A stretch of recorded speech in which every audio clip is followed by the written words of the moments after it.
Yan. So, yan. Ano naman masasabi mo kay Alfred na talagang tutok na tutok sa kanyang misis na si Siyempre, Yasmin? no? Love na love niya yun, no?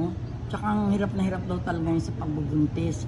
Kaya dapat, Alfred, ang payo ko sa'yo, tigilan na yan, no? 4 na anak mo. No? Wala sa naman talaga, hindi na pwede. Kaya nga, no? 4 na yan, no? So, pero happy ka, babae uli. Oo nga, 3 na babae niya, isang lalaki. Oo, At least may isang lalaki. Oo, di ba? Ang bongga. Pero Tita Lolit, bakit umaattend ka na ulit ng press con Bakit ngayon? talaga nung umaatid ako presko na? Pero Kumisip pag ka, may... nag-gate crash ba ako, no? So, pwede ka pa rin mag-gate crash? Oo, no? Oo. Tignan So, ko nga, pag hindi ako bigyan ng PR. Ayan. So, aattend ka mamaya sa press con ni Paps Fernandez? Oo, no? Lalo pa kay Paps, kaibigan naman. Pwede ko na ba sabihin, hoy, Paps, napuntaan ako, ha? Hindi, no? Expected ka, Kaya nga, no? Di no? ba? Oo. Yan, ano masasabi mo? Lola na siya at lolo na si Martin Rivera.